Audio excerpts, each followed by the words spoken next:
they were just very left-wing and very, not radicalized, but they were very extreme in their point of view. And so it was a really interesting time to, again, to be telling that story, kind of like about America's involvement in another country, or Superman's involvement in another country, in a time when things were very real and happening, you know, outdoors. Like there were like basically protests down Main Street like every weekend, you know, when I lived there. Thank you, sir. What inspired you to create We needed a villain for a Batman series, and you know, at the time, Paul Levitz, who was the publisher, said basically, if you play in the toy box of Batman, it's the best toy box there is. But if you do this, we'd love for you to basically leave a toy behind, right?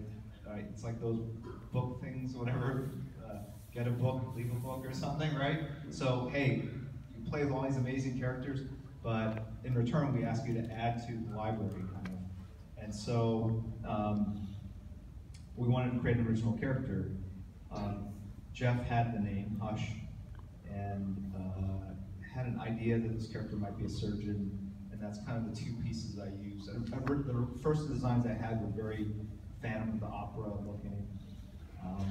And then when it became a surgeon, I started thinking about bandages, and you know, I have a thing for trench coats, so I kind of married the two together. And if you look at the whole Rogues Gallery of Batman villains, they all have like kind of there's a certain visual hook that identifies them all from one another.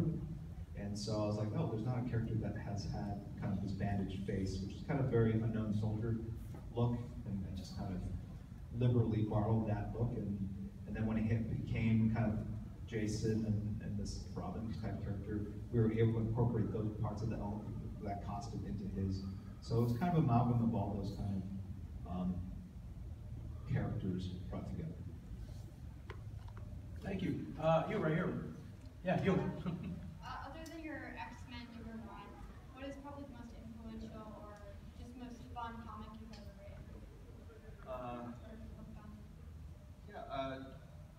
I like them all, but you guys like them differently, right? So it's only after years passed by that, like when I did Hush, I thought it's just another run of comic books. Like, it's fun doing Batman, it's fun drawing all these villains. But then years later, well, at the time you see the sales excitement, but then years later, it's the people that come up and say, hey, this is the comic book that got me into comics, or this is the comic book that brought me back into comics.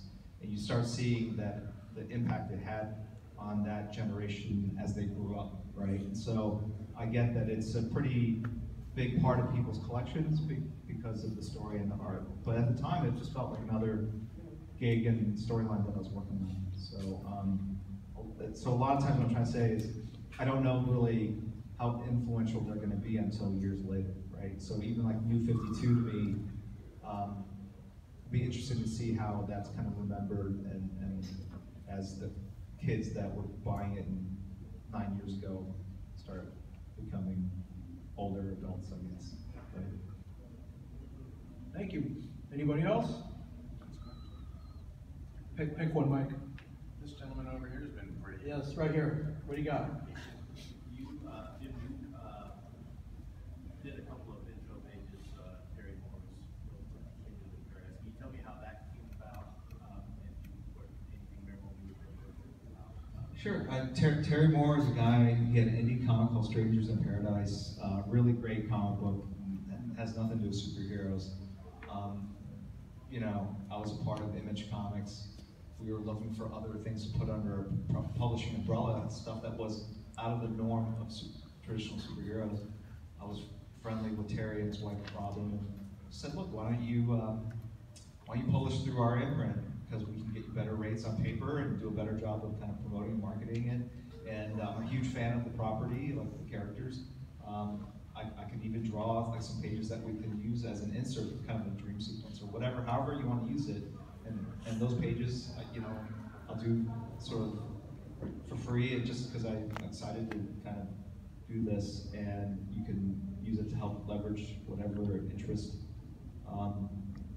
that may garner. And yeah, really, that was the driving force behind it. There's a lot of stuff I do that really I don't get paid to do, or I do because I just think it's a cool thing to do.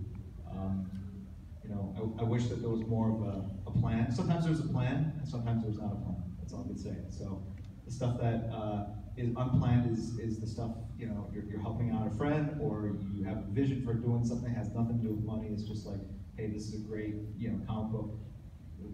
Like, what can we do to kind of get this more attention? And that's where it came from. We published it for a little while, and it didn't work out in the long run.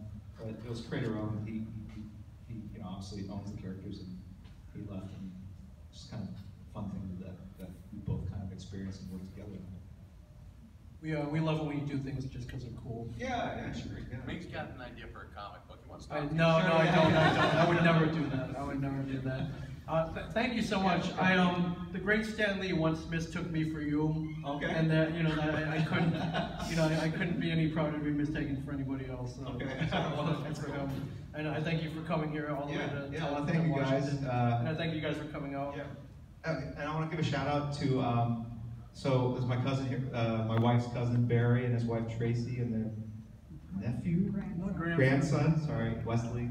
They drove down from Bellingham, so I want to give them a shout out. Thank you guys for coming and supporting me in this. And thank you guys for coming out. It's been a long time since I've been, at least 3 years. I was at Emerald City, I think. And yeah, it's been a lot of fun. So it was really nice meeting a lot of you guys, and you know, appreciate you guys supporting comic books. And I know there are a lot of options and other forms of media and entertainment, and I'm glad that people are still reading comics. Yeah, at least for the next year, right? So, That's DC. Thank you so much. Ladies and gentlemen, give it up.